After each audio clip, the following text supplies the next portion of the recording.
Eleanor Fox, Bill Kovacic, Herbert Hovenkamp. Very warm welcome to Digital Markets Research Hub. It's absolute honor to have all three of you within this modest format. I had a chance to interview each of you separately. Now, with so much is going on in the global antitrust law, economics, and policy, I'm very grateful for the opportunity to organize this small panel. And the first question which I wanted to refer to all of you is the question which occupies probably the minds of many of us. How significant the changes in the next antitrust co-pilot cabin will be for the entire area, for the entire policy? Is it something which happens every now and again, or we are witnessing as a much more qualitative change than just an incremental adjustments? Maybe we can start with you, Eleanor. Yes, well, thank you, and thank you for inviting me. What can we expect of antitrust in the new administration? It will be mostly more of the same, which means, for the most part, the new administration seems to be saying they're standing in the shoes of what has gone before and not making big changes at the beginning. And I'll tell you what I think this means. I think it means that there will be relatively aggressive antitrust. However, it's going to be an administration that picks and chooses according to loyalties, so much more likely to bring suits against enemies and much more likely to go soft on friends. They've already announced that they're not revising the merger guidelines, at least not to start out with. I think that plays into their hands because the 2023 merger guidelines will give them the flexibility to do what they want to do. Unfortunately, to do it in terms that will be selective antitrust rather than necessarily on principle. We'll say more later. It does have implications for what will happen to the big tech cases, but I'll hold that for now. Thank you, Eleanor. Herbert. Yeah, I largely agree with Eleanor. I think merger policy is going to be less aggressive, but the 2020, there's so much prosecutorial discretion that goes on in merger enforcement, and under the 2023 merger guidelines, they can pick and choose whatever they want. I suspect there'll be fewer challenges. I suspect practically all of the challenges will be under the first three of the 2023 guidelines. I don't think they're going to bring a lot of challenges in the racy or more idiosyncratic areas. So merger policy will be more conservative.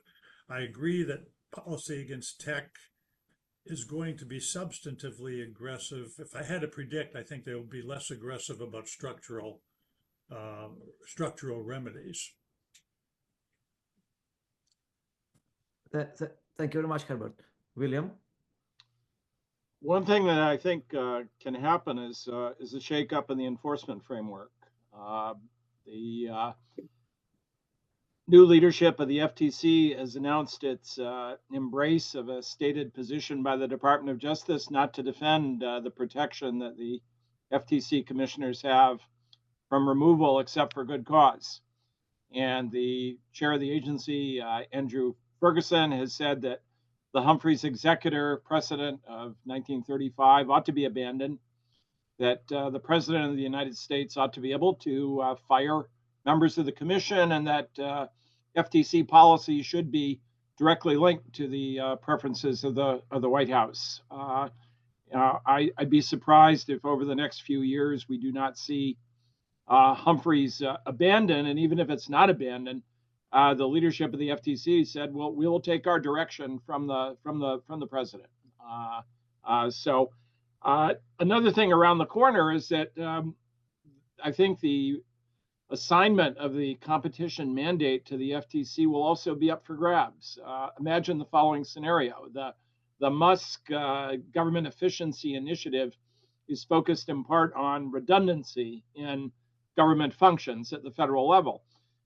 What happens if Musk tells his good friend, the president of the United States, two's a crowd in antitrust enforcement at the federal level.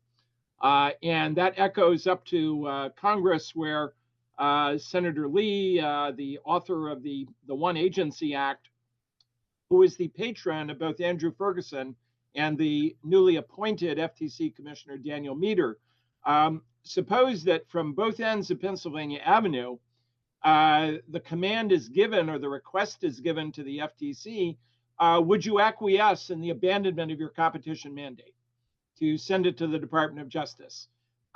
Would Andrew Ferguson say, take it? I think there's a good chance that he would not resist.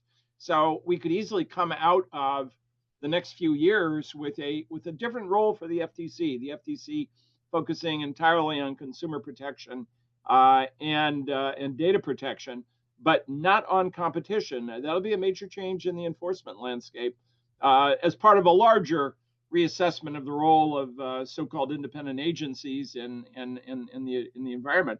One thought on goals, in addition to what Eleanor and Herb have said about tech, and we'll probably talk about that more.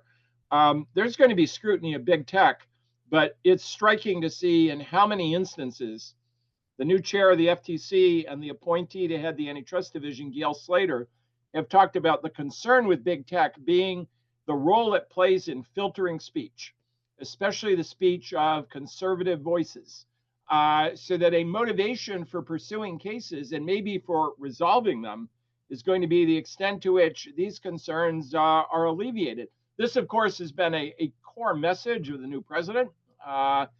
So we might see the continuation of the pursuit of big tech. I think we will. I take at face value the comments of the White House and the agencies that we will, but maybe for much different reasons. And it'll be interesting, I think, to see whether some of the big cases are resolved on the willingness of the firms in question to make concessions regarding this other element of the policy agenda.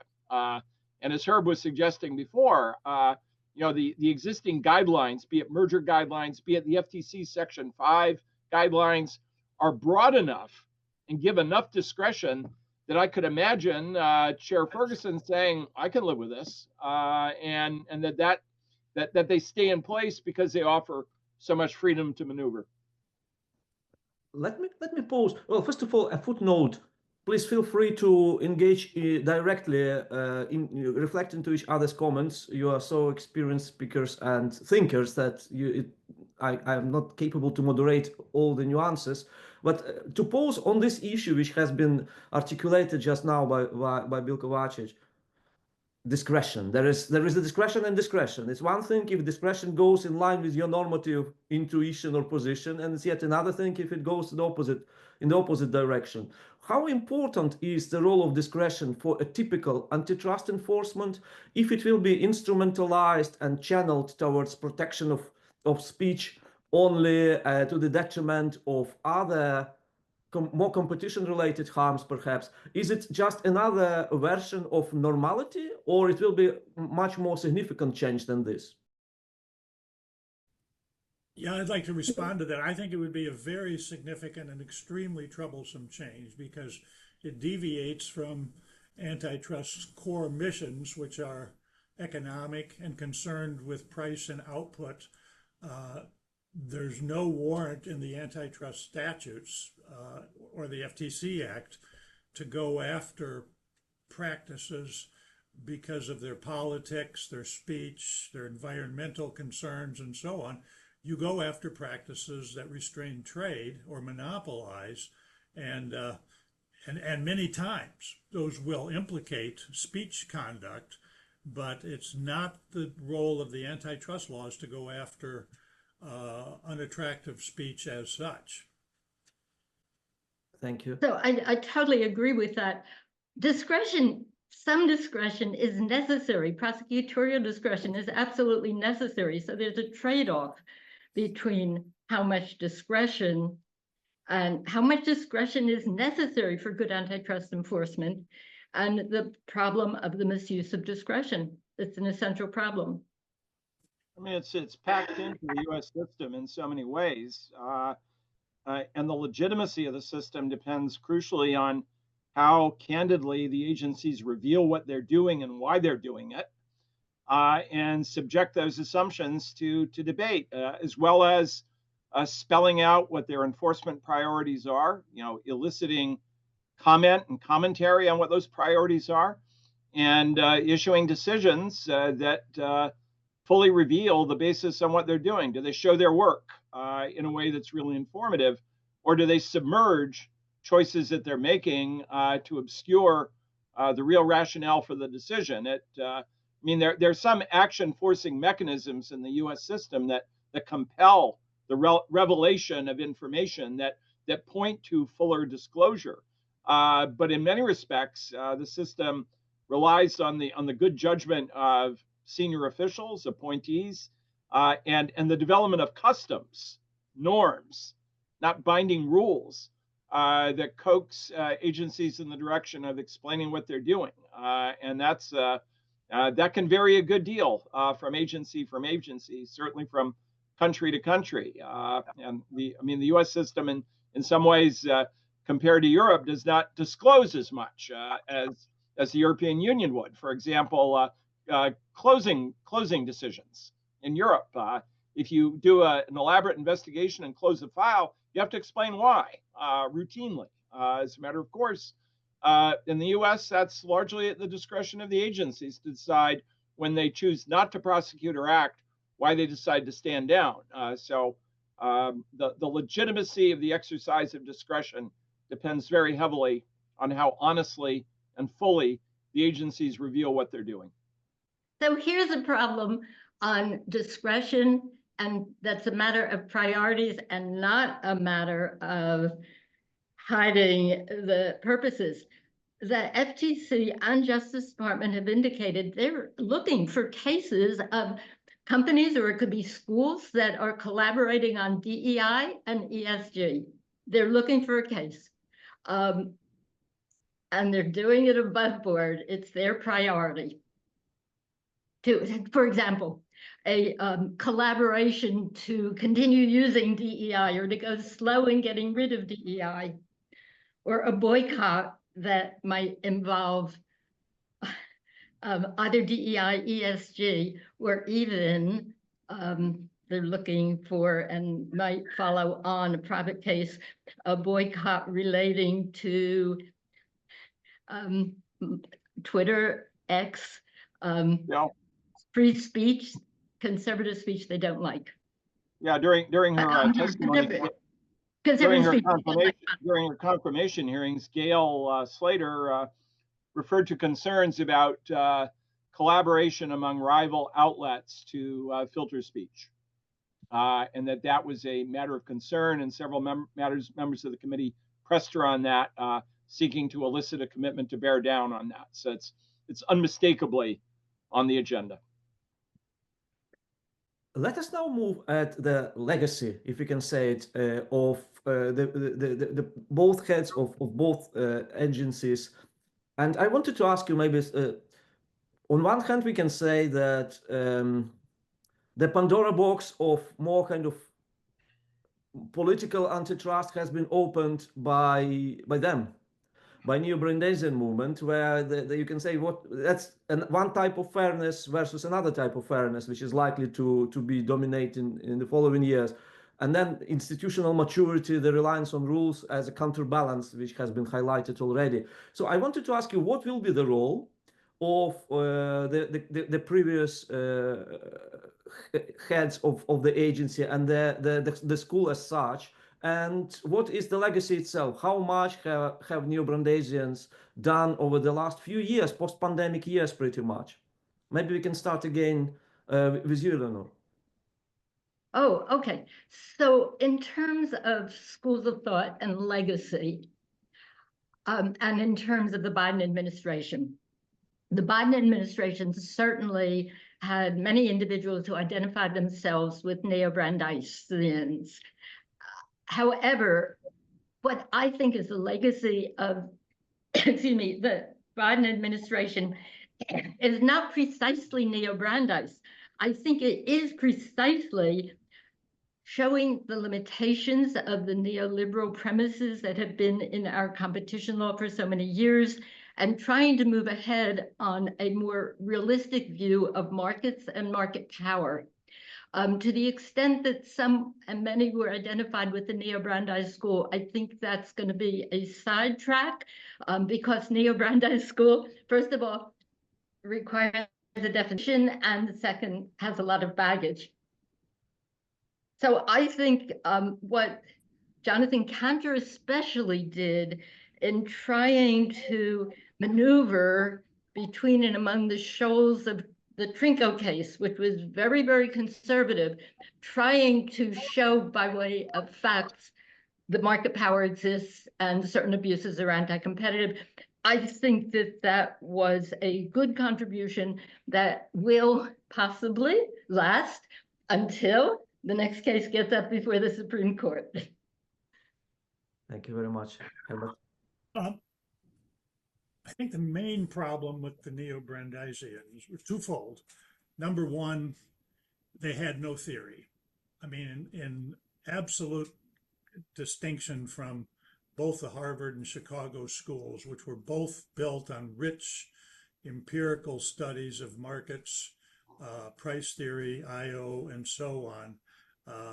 The Brandeisans just kind of waded in with its nothing but politics, pretty old hat stuff, and did not really have very much new to offer.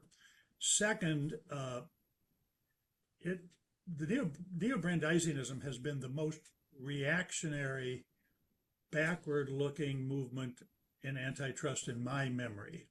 It's very hard to come up with some Neo-Brandeisian rule that's not some relic from the 1930s, 40s, 50s, or 60s.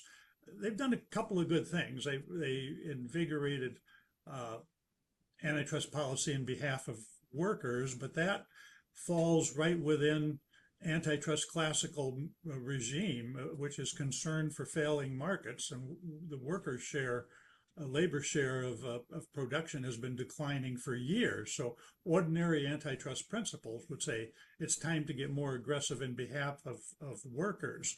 But everything else, including the assault on big tech, the revitalization of the Robinson-Patman Act, the totally insane use of the brown shoe case in the merger guidelines, all of that looks to me like something that is going to fade very, very quickly. And I think in 20 years, we'll regard the Neo-Brandeisians as somewhere along the far margins of antitrust, worth a footnote, but probably not much more than that. Thank you. I disagree, but I'm going to let Bill talk first. No, go ahead, Eleanor. You can go first. Oh, all right. So I disagree with the way you painted the picture, Herb. I didn't disagree with a lot of what you said substantively. I think that take us back to 2020, even to our election just preceding it.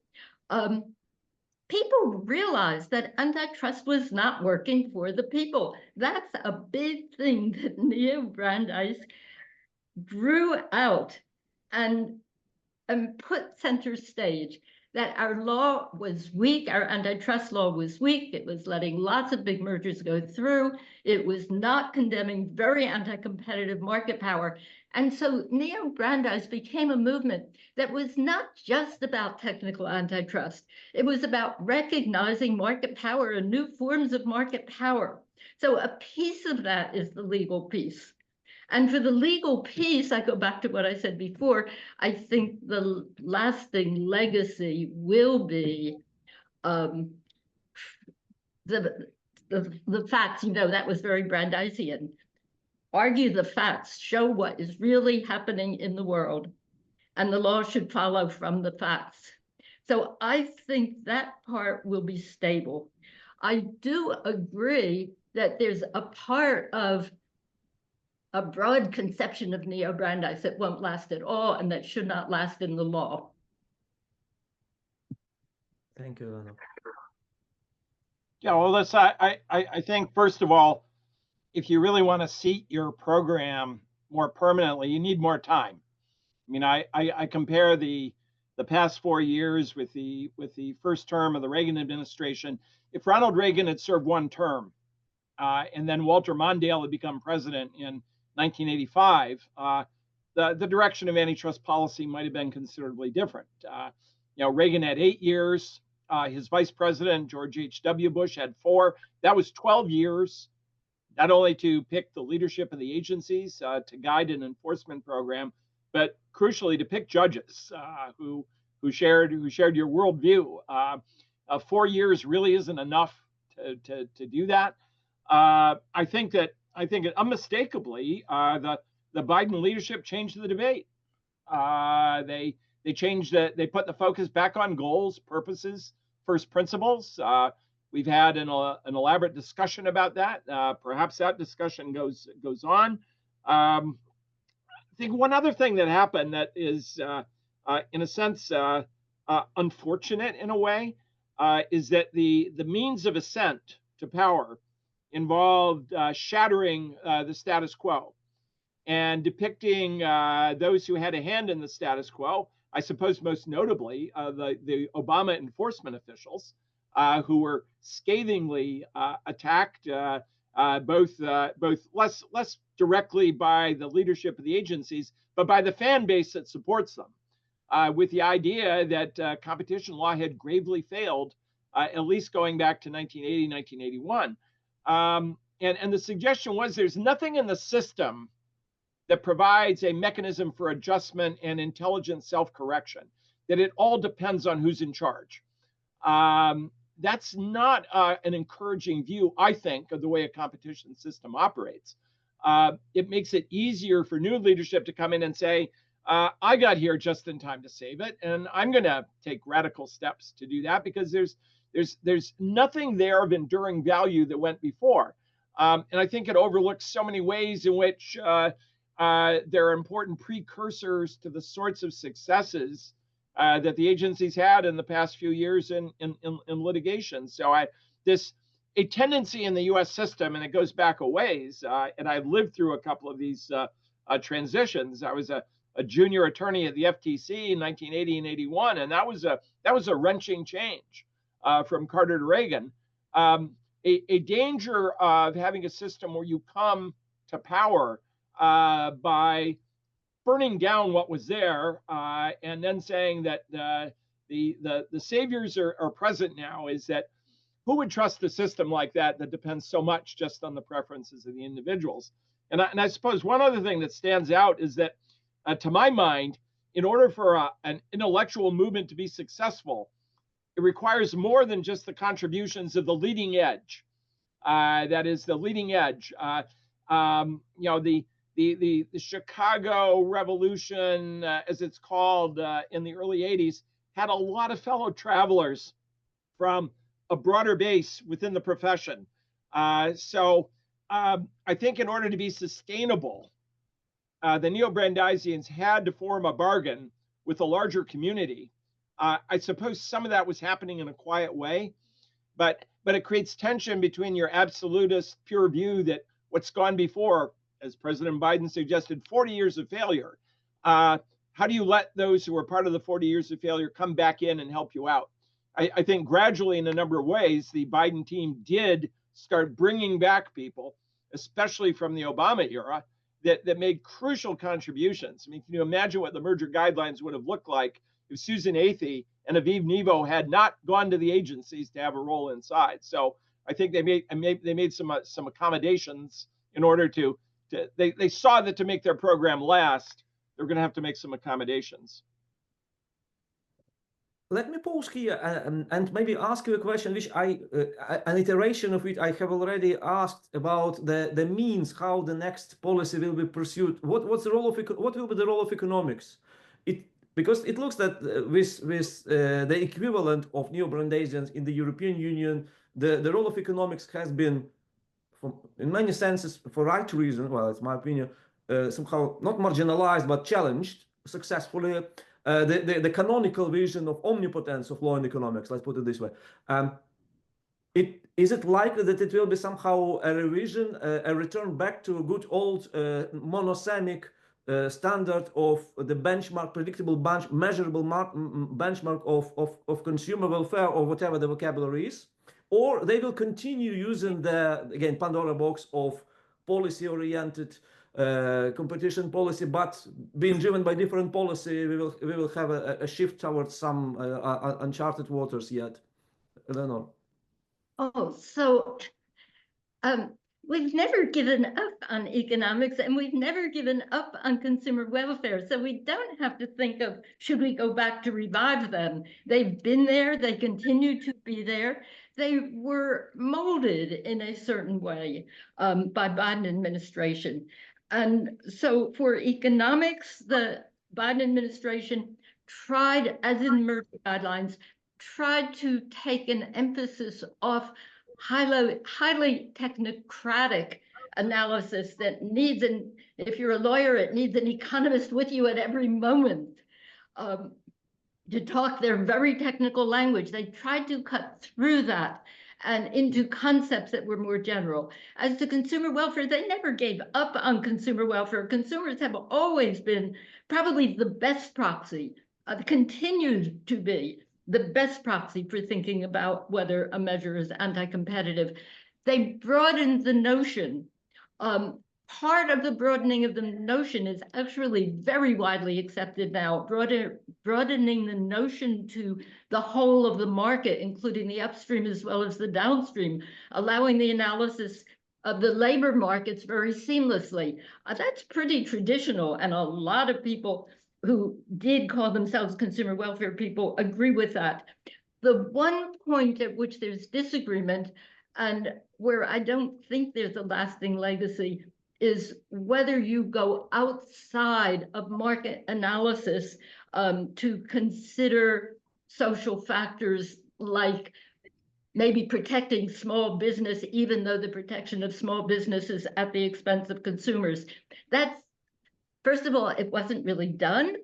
And second of all, I don't think it would catch on. Thank you. Herbert. Both agencies came into this with very hostile perceptions of consumer welfare. I can remember a speech Cantor gave during his first month or so of after his appointment, just ridiculing consumer welfare, saying, if you ask 5 people what consumer welfare means, you get 6 different answers, things like that, acknowledging that merger law might sometimes yield higher prices, and so on. And Lena Kahn's numerous statements in her law review articles have done pretty much the same thing. I think what happened is during perhaps the second year of the Biden administration, the agencies began realizing that if they wanted to win some cases, they needed to start more advocacy for lower prices, higher output, and more innovation.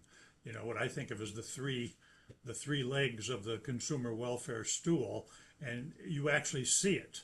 You actually see it in some of the complaints, like U.S. versus Apple, allegations that as a result of Apple's conduct, prices will be higher, output will be lower, and so on. So I think they kind of doubled back into consumer welfare, at least kind of a let live status.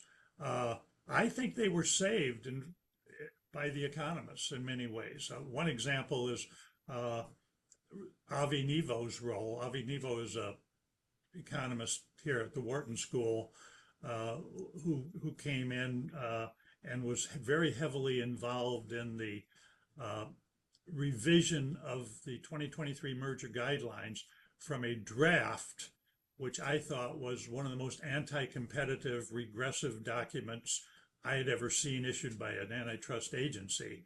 Bill has seen more than I have, so maybe he has seen some.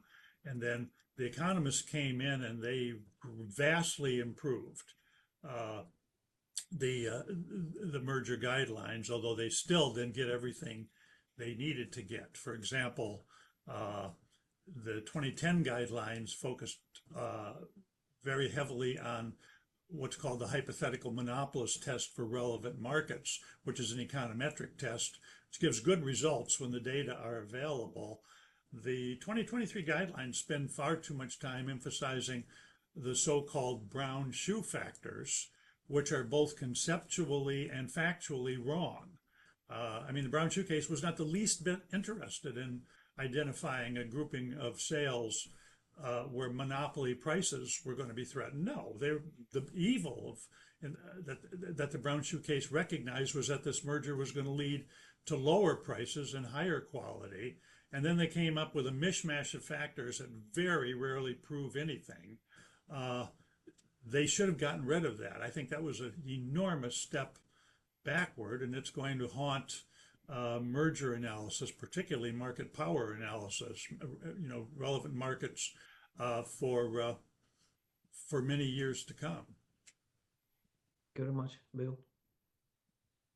Yeah, I agree with Eleanor and Herb on this, that the Biden team made some important adjustments that weren't heralded as adjustments, but they were certainly changes from the going in position. I mean, again, the means of achieving power in a most sudden, and I think even to the Neo-Brandeisian advocates, unexpected way, involved, again, shattering the consensus about the status quo and building somewhat of a straw man of consumer welfare to attack. If you go back through the years, under the banner of consumer welfare, I think the agencies at all times were concerned with innovation. Spent a lot of time looking at pricing and output. I've heard that, for example, that innovation was disregarded so often that I have a file next to me here that's called Innovation Cases from 1980 to the present. And I open it up and look at them from time to time just to remind myself that I haven't lost my memory completely. But part of the case for change was made by saying that vanished. Nobody paid attention to innovation, and we've just discovered it again. I think there was an inevitable recognition that that wasn't quite true. When you look at decisions in merger cases where they won, it's striking to me to see how often the authors of those decisions relied on precedents generated between 1981 and 2020. Those cases often were foundations for the decisions ultimately that were reached.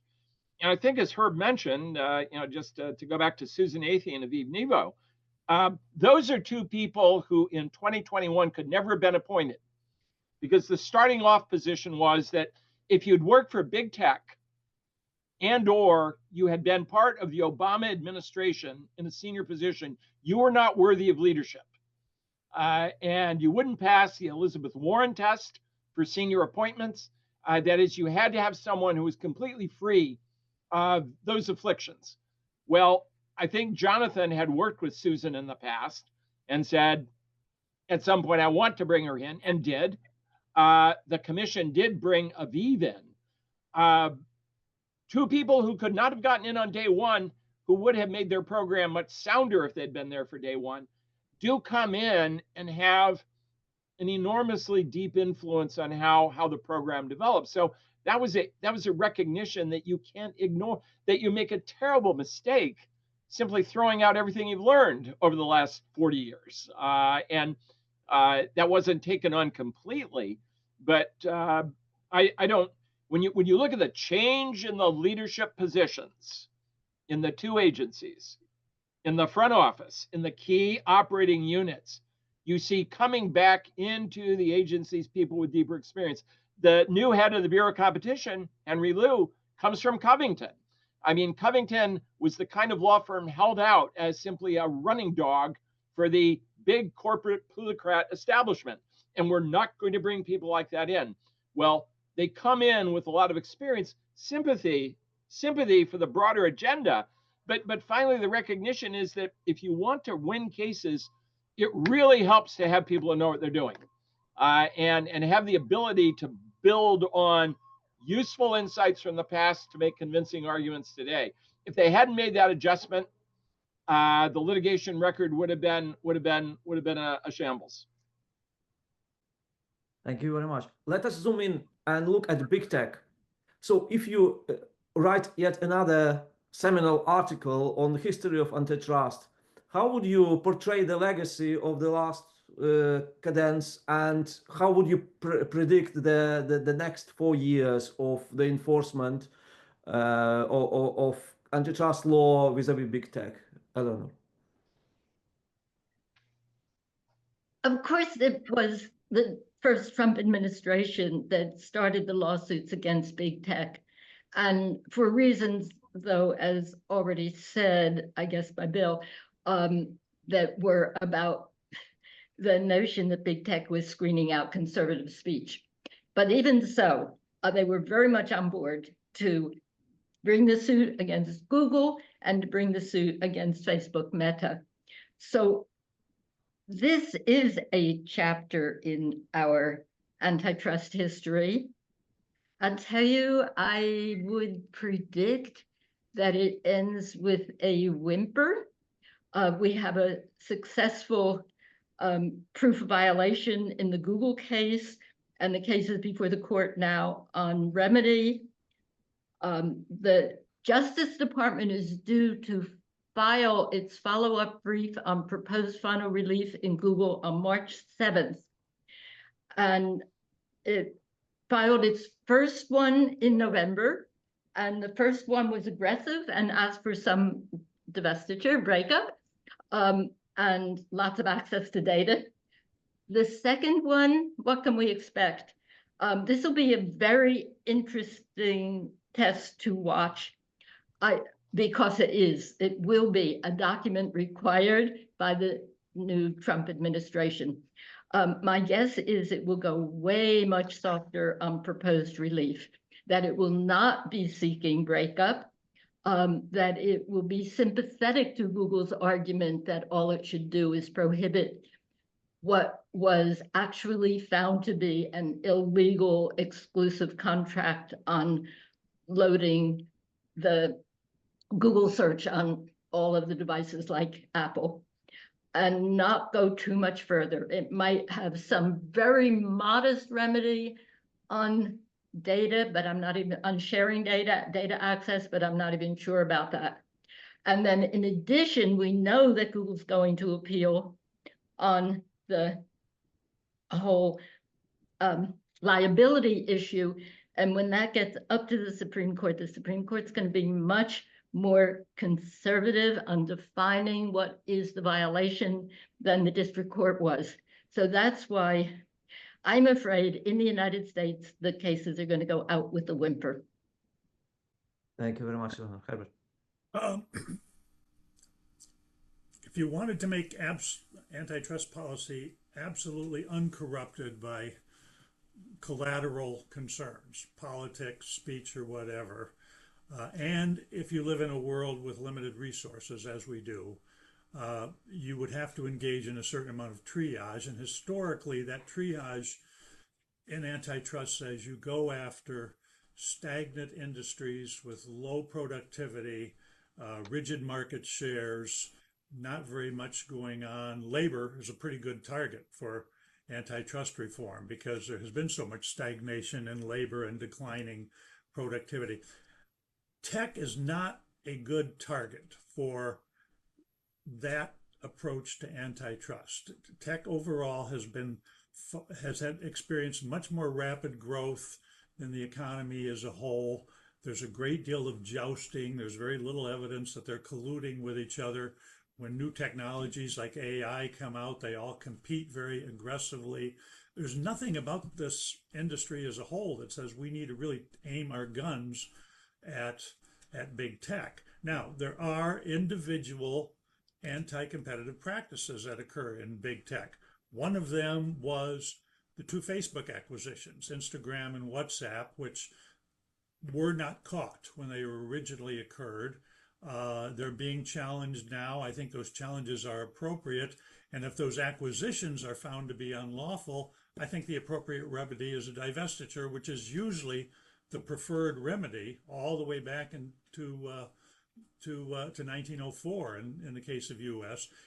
For mergers that have been found to be illegal. I think, as Eleanor points out, the exclusive dealing agreement between Google Search and other companies, Apple was the biggest one, but not the only one, to make Google Search the default search engine on various devices. That one is clearly challengeable. I think the Apple and Amazon cases are pretty hopeless. Those reek to me of United States versus IBM back in the 60s and 70s, where we were going after highly innovative companies simply because it was highly innovative. And we have to get over that. We have to identify those portions of big tech that do really constitute antitrust violations, and leave it at that, and then put more of our enforcement efforts into places where it really counts. I think, for example, we still under-enforce horizontal mergers. We should be more aggressive there. And these big tech cases are a money sink. They are expensive. They are prolonged. They go on forever. You never know what the outcome is going to be. As Eleanor points out, we're facing courts like the DC Circuit and Supreme Court that's very likely to slap a lot of stuff down. We may end up 5 or 10 years from now looking back and saying, we spent hundreds of millions of dollars in these areas and we got virtually nothing to show for it. And I think one sign of that has been the great difficulty in coming up with ideas about adequate remedies. The whole debate over the proper remedy in Google search. Number one, we underestimate the value of injunctions. The Microsoft case fizzled in the sense that the government's requests for structural relief were torpedoed when Bush won the Bush versus Gore election, and then they got a bunch of injunctions. Those injunctions actually didn't work so badly. They greatly changed market shares of many parts of the computer industry other than Windows itself. And they were certainly not total failures. And I can see good things coming simply from an injunction in the Google search case. For one thing, if all of the payments are stopped, all the payments for making Google search, letting each company do exactly what it wants to do, I think we'll see things like Google and Microsoft forming a joint, Apple and Microsoft forming a joint venture to develop a new search engine, which Apple would then deploy as a default search engine on its products. I mean, we don't know what will happen because innovation is so badly behaved. But that injunction may do a lot, and the proposals for structural relief, at least up to this point, strike me as pie in the sky, not proven, a whole lot of speculation, much more likely to make the market perform worse rather than better. And I think we should just leave them alone. Thank you very much. William? I guess one piece of pie that might be delivered would be in ad tech, where the theory of harm there very much is a failed merger review episode with Google DoubleClick, which I lived through at the FTC. But you can look at certainly some of these cases, as Herb is saying, as efforts to clean up messes created by inadequate merger oversight in the past. You could imagine the possibility of a structural remedy there. A couple other thoughts. One thing that's happening now that I think will affect the disposition of these cases and anything new is what's happening with the civil service. In my regular conversations with friends at the Department of Justice and the FTC, it is clear to me that we are witnessing a hemorrhaging of talent. And who in particular is leaving? Anyone who touched the policy process, because they've been identified as being exponents of the Biden-Harris era. The chair of the FTC has said the Biden-Harris FTC is over. The president and, again, his advisor, Mr. Musk, point to the need to clean out those who will resist the imposition of a new policy program. We're seeing senior leaders, senior managers who had a major role in the past program, they're leaving. They're leaving because they're concerned about being dismissed. They're leaving because the buyout was out there for a while. They're leaving because they'd rather jump then be pushed. So there is a departure of talent at that stratum. And the idea that you will dismiss, as has been suggested, all of the so-called probationary employees, that is, individual civil servants who have been at the two agencies for 2 years or less, up to 2 years. There is a suggestion afoot that all of them be cast out. My rough count at the FTC is that of the roughly 1,200 FTC employees, about 200 of them have arrived because of an expansion in staff over the last 2 years, and a significant number came to the DOJ. I can't give you a scientific proof for this, but from what I see in organizations, if you decapitate the top leadership level by chasing all of those people out, sort of going down 2 or 3 tiers, you take senior case handlers and managers who've handled complex projects, and then you take the junior people who are essential to put coal in the boilers to move the ship, you've severely restricted the capacity of the agencies. Maybe not to do the appeals of pending cases, but to run the many cases that are still awaiting trial.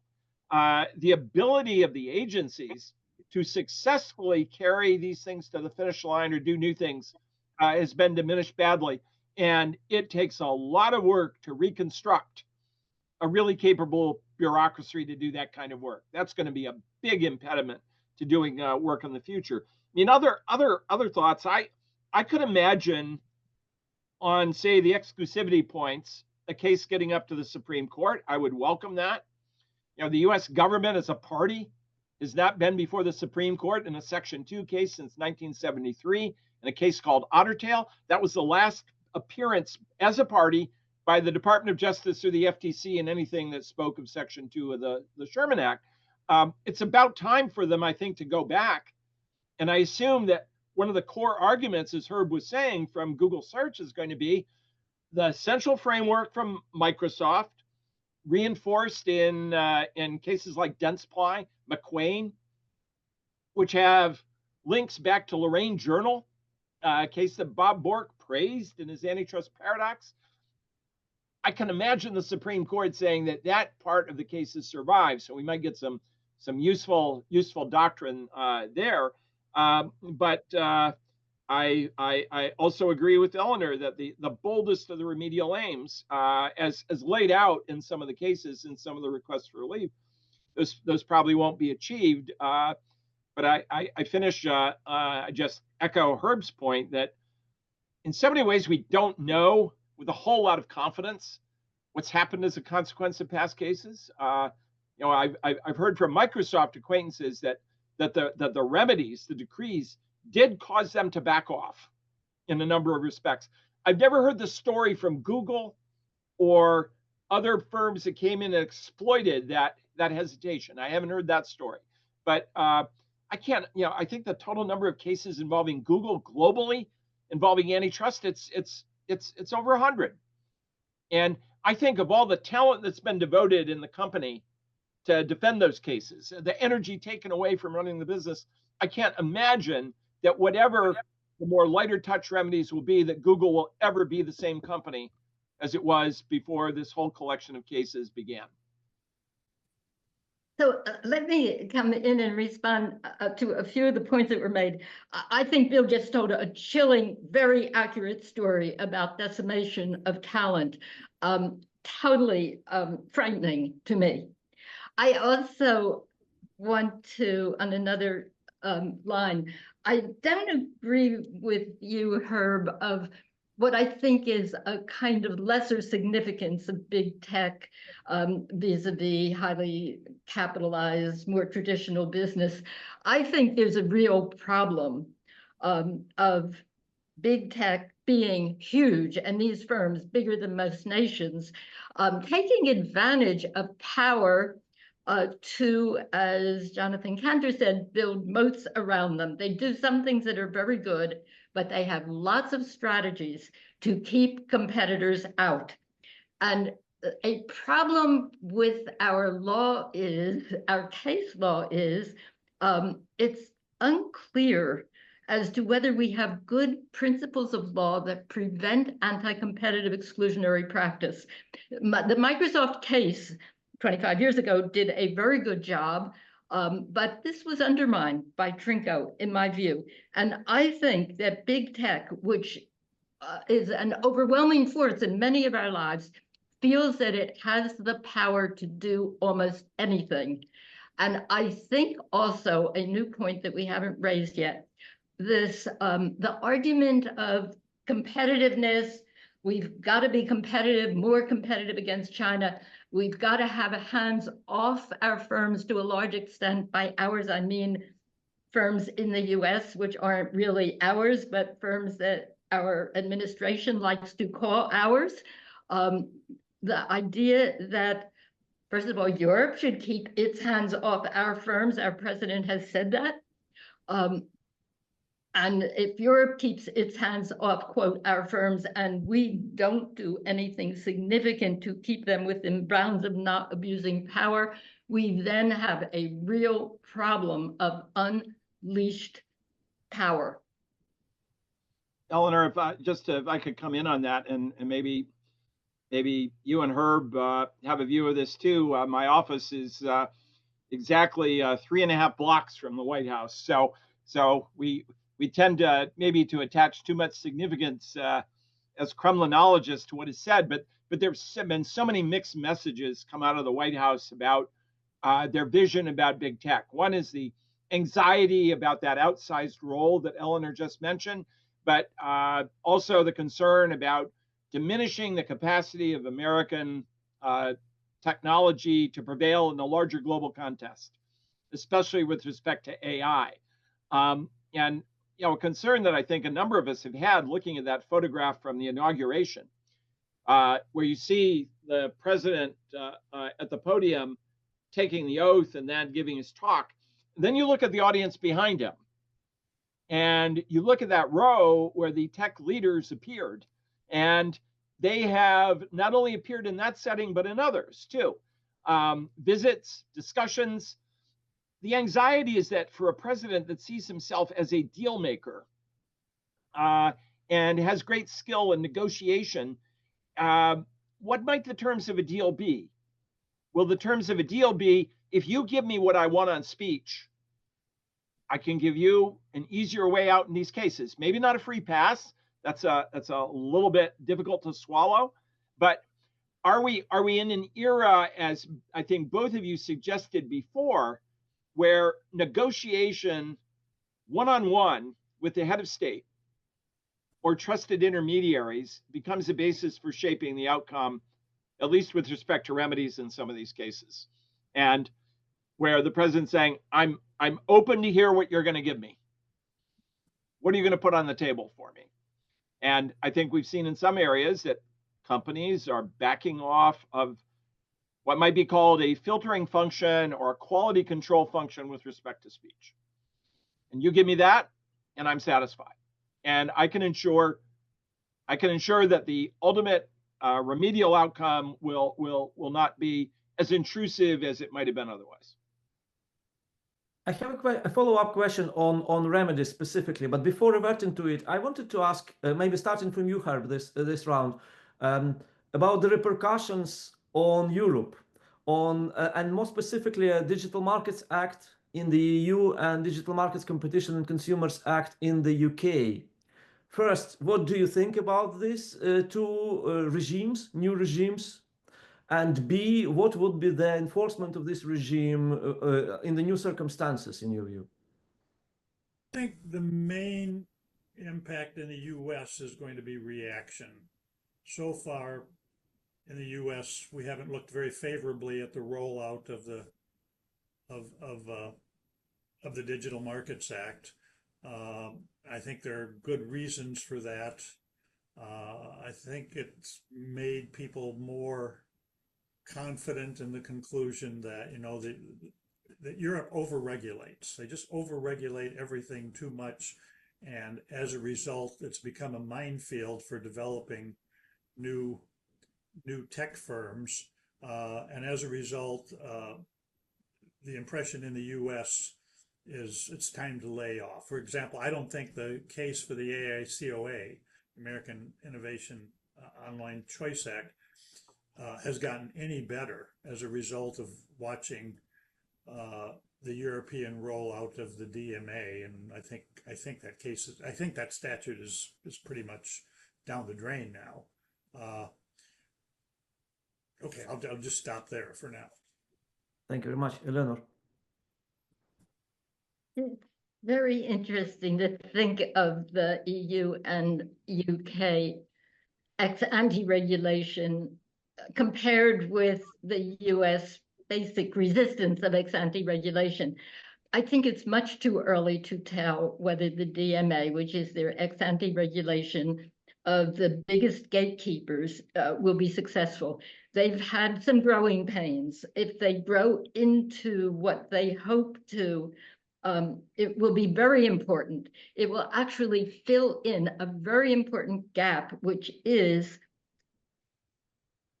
rules that are sufficiently generalized from principle that tell these companies that are the biggest gatekeepers, that, as I said, they're bigger than most countries, to tell them, no, you cannot do this. No, you cannot have a strategy of making interoperability impossible. As those rules are successfully applied, that would be a great step forward. So I just have an open mind as to whether the ex-ante rules will be good and will work. But I think in principle, they're a good concept. And also in principle, one of the benefits of the concept is it identifies the gatekeepers. There aren't that many, just more than one handful. And they are firms that, in my view, have very, very significant, ostensibly significant market power. So that this would, once you're designated as a gatekeeper, the commission does not have to prove in every case that the firm has market power. I think it's a big problem in general case law and say US case law that every time anyone will sue Google, Google will say, even in search, no, I don't have market power. I certainly don't have monopoly power. You have to prove it. And a huge amount of our resources go into simply proving that Google has sufficient market power to be controlled unilaterally. So that's like having to prove every time that water is wet. And we put huge resources into that. The DMA would successfully sidestep the need to do that. Thank you very much, William. I think in Europe, I mean, it's a continuing cascade of measures. It's the GDPR, it's the DMA, it's the DSA, it's the new AI legislation, where, you know, as a mark of pride, the European Union, its leadership says, part of our job is to lead the world in establishing these standards, and we are happy for it, even if we don't have the implementation machinery in place.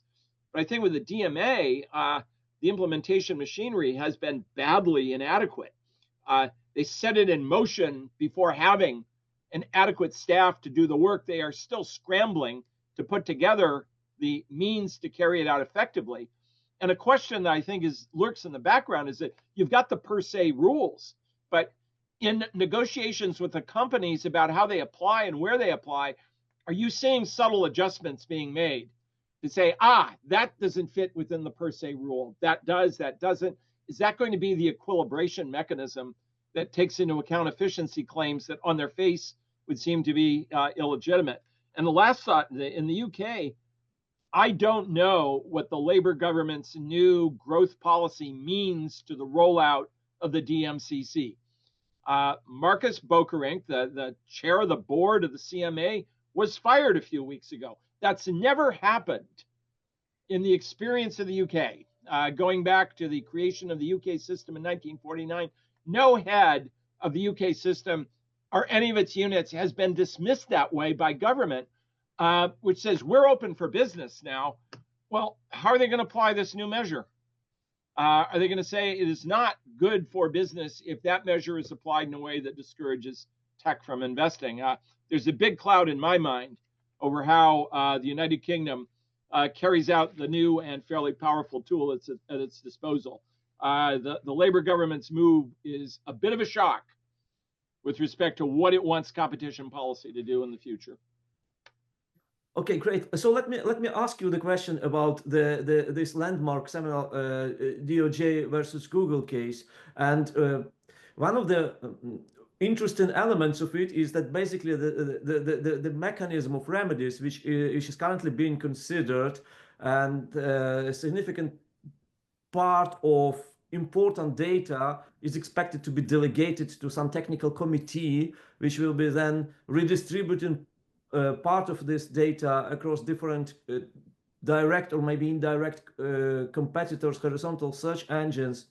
And according to Google documents itself, available publicly in the trial files, that it has been, the role of its direct competitor Microsoft was quite meaningful in making this remedies harsh, so to say. They are not designed by people who intuitively want to make the world a better place, but they are designed to bite.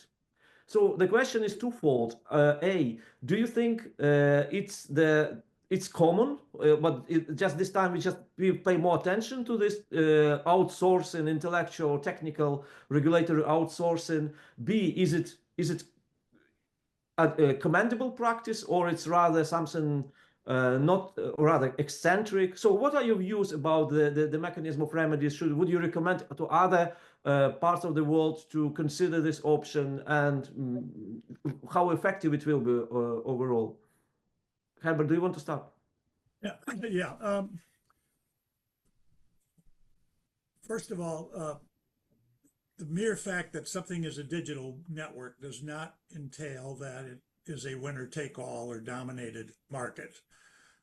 Market for social networking services has a much more competitive structure. And of course, there are many periodicals, dating sites that are two-sided markets, but they have a competitive structure. So I think the first question you need to ask is, why is Google search so dominant? Why does it have roughly 94% of the market? Bing, launched by an extremely big firm, billions of dollars have been poured into it, and it still struggles in the 5% market share range. And I think the answer to that is the thing that makes competition possible in large digital networks is product differentiation. The reason that we have multiple social networking sites is because they're quite different from one another. They have different demand curves.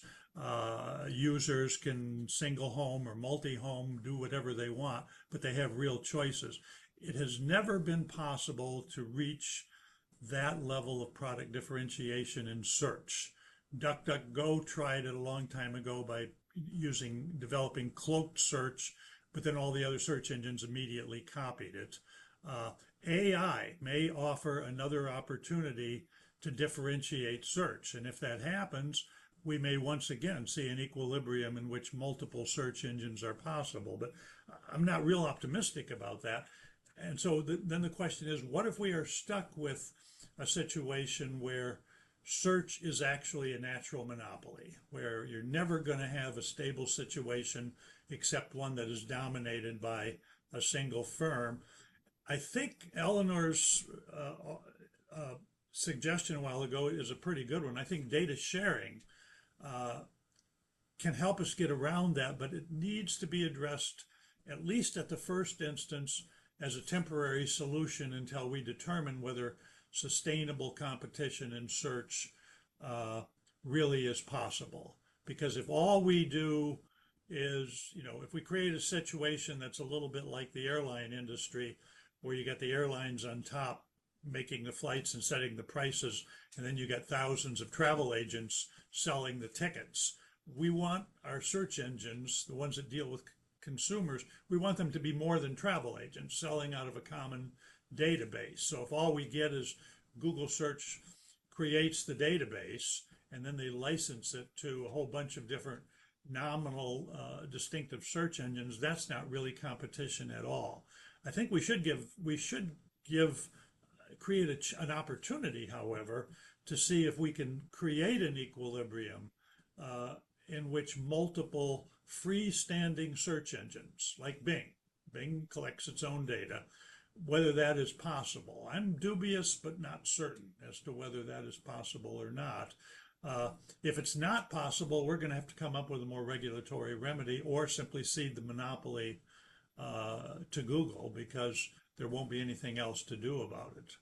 But I think that's where we are right now. We simply have to wait and see what the extent of competition that is possible in Google search is. That's why I disfavor the breakup remedies. I think it's way too early to decide that breaking off Android or splitting up search in some way is an appropriate remedy. We simply don't have enough experience in this market to know that. Thank you very much, Eleanor. Okay, I want to take on a portion of that question. What if there is a persistent winner take almost all, which means it really means the status quo, that there is going to be one dominant firm. And you have that one dominant firm, which has done many good things and has succeeded in being the leader, if not the monopolist, by a combination of good works and taking all action it can to block out all of the efficient market entry by competitors. And even putting percentages like it's 60% or 70% good works, or even 80% good works, I think there's still a competition problem to be remedied. And whether we get into breakup or not, I don't want to get into breakup, but I want to say this is one of the dilemmas of Google. Google's out front because it did good works, but Google stays there and entrenches its position because it takes abusive action that's anti-competitive. So what do you do on remedy? And it depends what you must think you get from your remedy. Suppose you only get, after a long, more other process, still one firm is the winner take most. I think that there is an antitrust principle to be exonerated, which is the right to try. That Edge, DuckDuckGo have not had a fair right to try. And I think that it is appropriate to take an antitrust remedy that will open a market and let the competition determine who gets there rather than the abusive practices. That, what I just said, is apparently a very controversial statement, and people disagree. Thank you. And then if you're going to have breakup, I mean, breakup is very complicated, and I agree that it should not usually be out front as a remedy, although maybe it should be in the Google Big Tech case, which has yet to be determined, but has very different facts.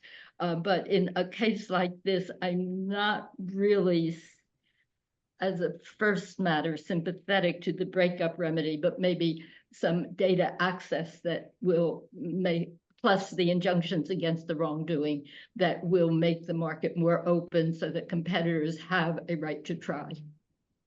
You mean Google Ad Tech, because you said Google Big Tech. Sorry. Sorry, it's me. William?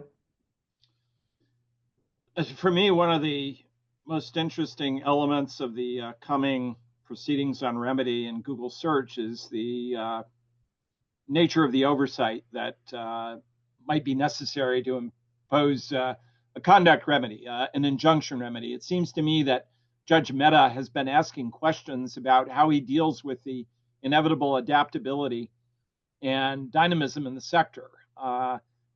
In one instance, he posed a question about AI. AI was not part of the trial, but a question he's raised is, how does that affect what I ought to do here?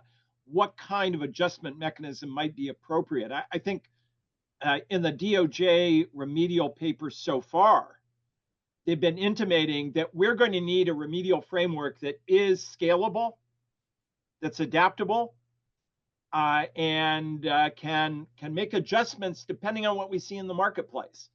Now, that's really awkward for a district judge to take on. Now, there's been discussion, you can handle that. We'll create a specialist monitor panel. They can do a lot of the work for you.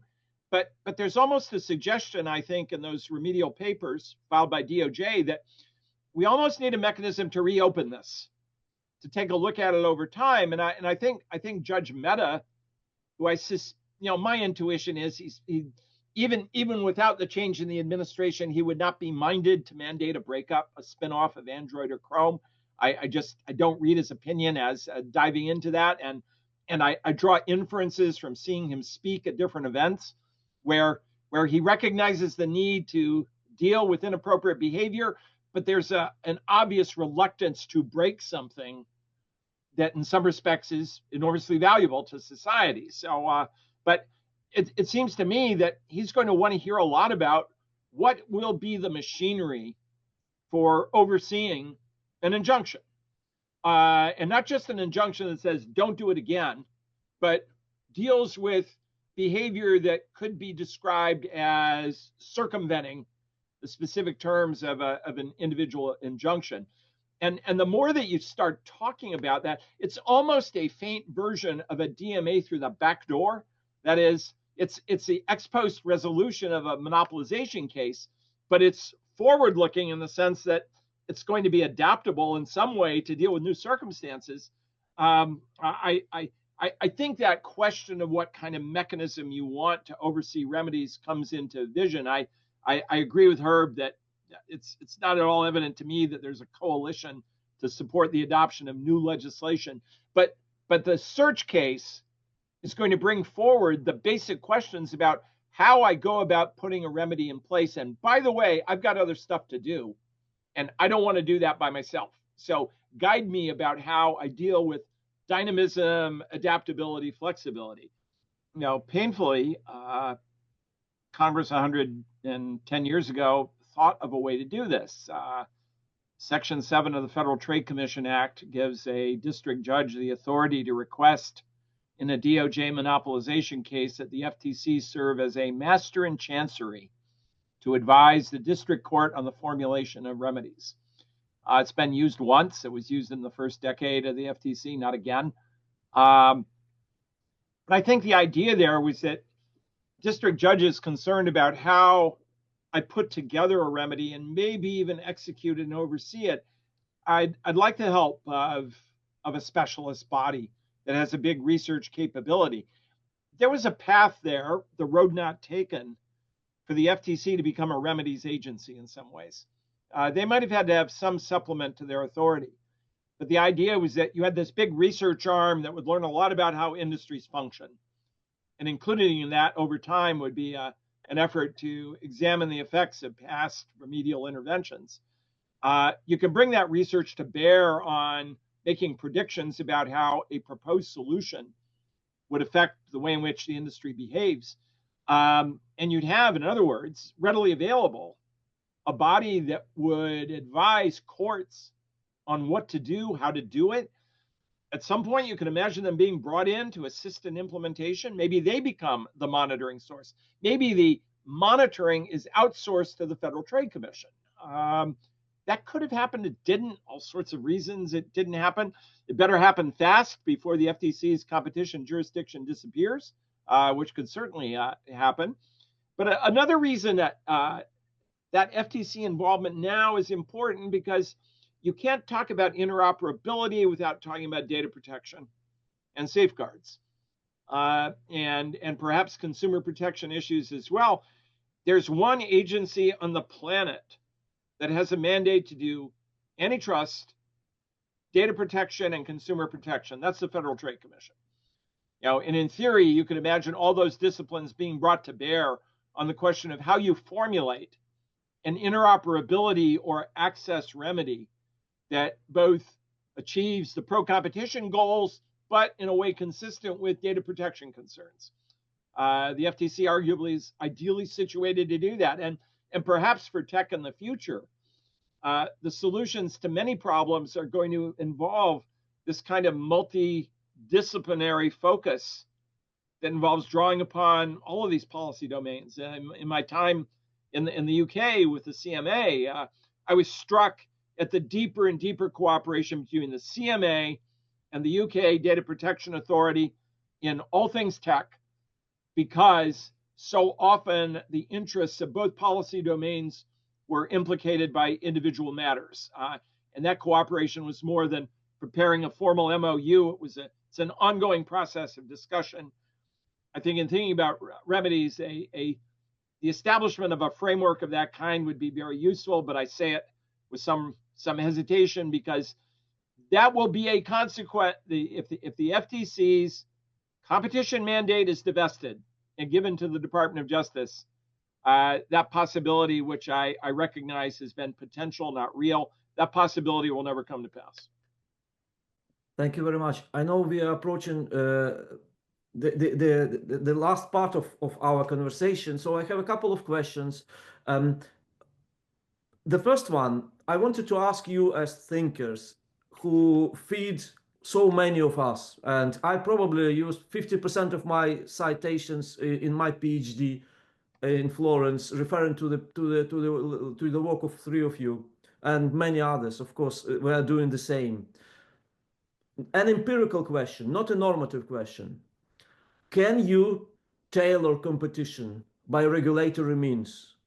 Can you what skills do you need to have in order to shape digital markets proactively in jurisdictions which don't have this privilege of having domestic big tech, which is getting so important in the digital age, presumably?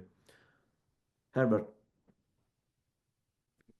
I think you need to start with the faith, I'll call it faith for now, that markets work, but they need to have a certain amount of assistance, certainly with respect to new entry and anti-competitive practices. And so you start out with a presumptively hands-off position, and then you look for situations where you can correct. I think it's a mistake, and I think it's particularly a mistake for underfunded jurisdictions to try to regulate from advance, spend a lot of resources controlling, and then see what they get, because I think the result will be unusually, unfavorably or unjustifiably political. It will probably suppress growth in that particular jurisdiction.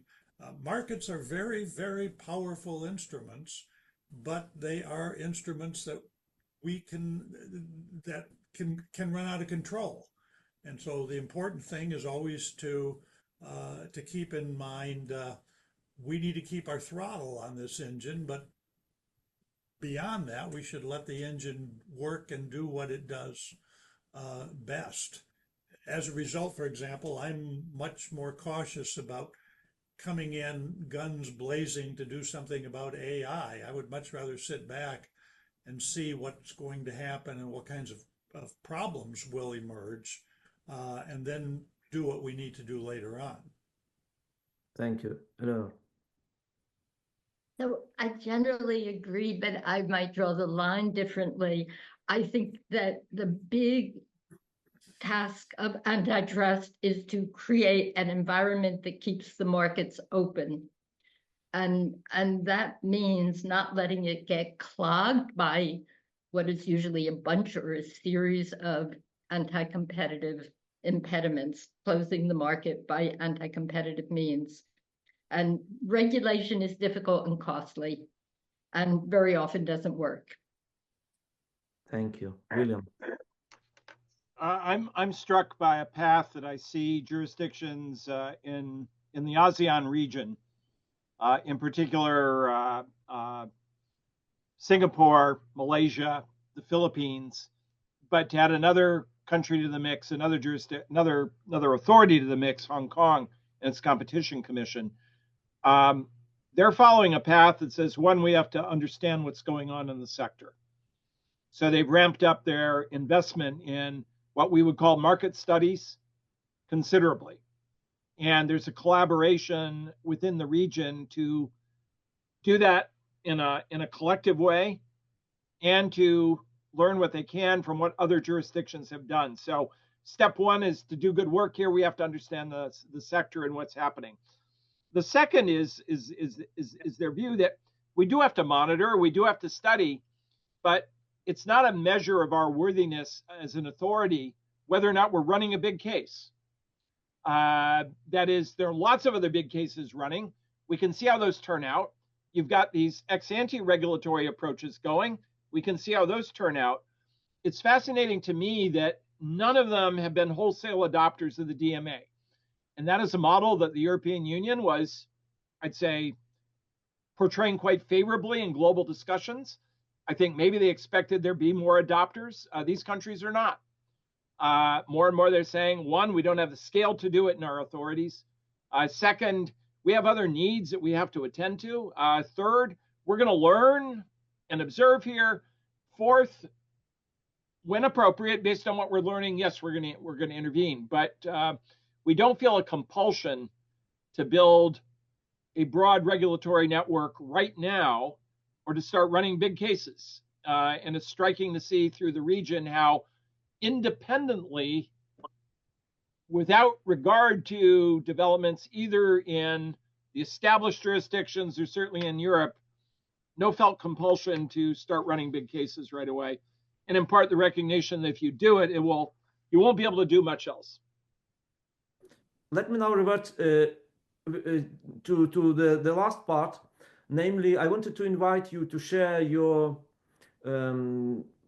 collegial advice to academics who are just building up their career in this very, very kaleidoscopically changing times. Do's and don'ts, perhaps. You are in the position to provide these recommendations, and there are many who will be grateful for this. And also the second part of your answer could be more channeled to students rather than academics. So two questions in one, please. Herbert. I guess my advice is first read widely, not simply cases. I think that's bad advice that prospective scholars get sometime. Their scholarship is too driven by cases. I think law reviews actually contribute to that with the way they educate students, but they should read the secondary literature. I personally, this may be idiosyncratic, I personally read a lot of briefs and trial court documents, motions to dismiss, motions on expert testimony and things like that, because I regard them as leading indicators. The citations and discussions that come into those early litigation pieces frequently form the content of what judges think later on. And then secondary literature is always important. And then secondly, try to identify areas that people resonate with. The broader the area, the more people that are responsive to a certain thing, the more favorable placement you'll get, the more citation you'll get. So don't look for little issues that only affect a tiny portion of the law, but look for something that's fairly significant. Thank you very much. Eleanor. So that was good advice, Herb. I would say, first of all, this is such a rich and open-ended field that any individual, we're talking about academics first, should think what resonates with them as an issue that they want to take on, and to think big and high as they do that. There are so many issues, they appeal differently to different people. What are you best at? You might be best at say, law, or best at economics, or best at technology. Do something that brings out your talents. And let me ride on Herb's last statement, which was, if you're looking for a job in academia, especially, think of a topic that will speak to the whole faculty and not just to the technicians on the faculty.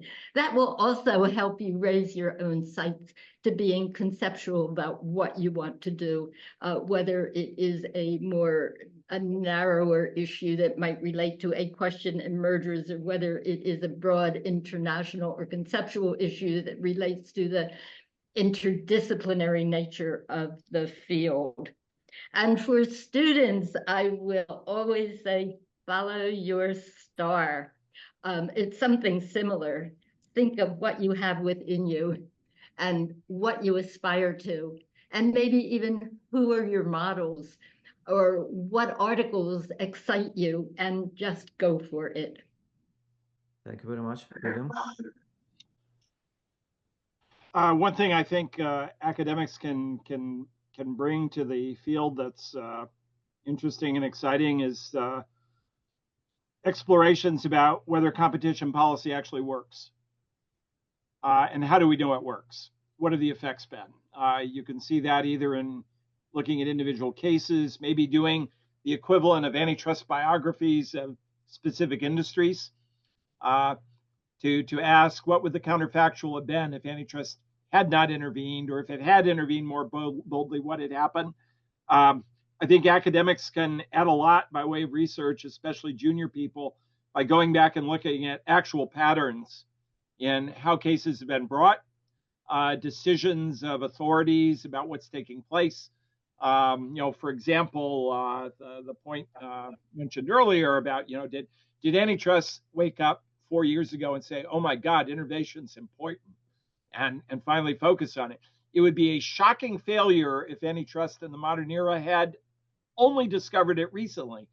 Fortunately, it did discover it earlier. And I've seen papers by junior people who say, here is how the concept showed up in earlier cases, including in the era that's portrayed as a desert, where competition authorities in court said, this case is fundamentally about innovation, first and foremost. That's why we're here. Especially in cases involving aerospace and defense, where the court said, the aim here is not to save a few pennies. The aim here is to have the better technological approach deployed in the field that gives you the margin against an adversary. That's what we're talking about. It's all qualitative advantage. That is to do empirical work that causes some pause in accepting frequently presented hypotheses about the way the world is. I find that to be an interesting path of research. And I guess generally, as an academic, to be skeptical about emphatic propositions that say the world is X or Y. Now I realize that could pose a problem in getting published. The publishable papers say some variant of everything you know is wrong, and I've discovered the right way to do it. In refereeing a number of papers, that's often a starting point. I've discovered something that nobody else saw. Everything you know is wrong. So I'm suggesting maybe more skepticism about that approach to doing things, but I think it's a better contribution to the field.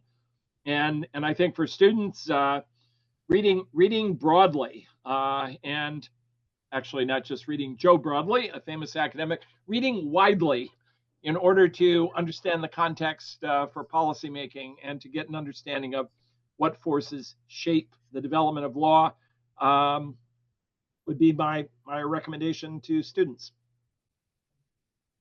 Eleanor Fox, Herbert Hovenkamp, William Kovacic, thank you very much indeed, A, for this really informative conversation, and B, for being our intellectual North Stars for so long time. Thank you. Thank you. Thank you, Olish.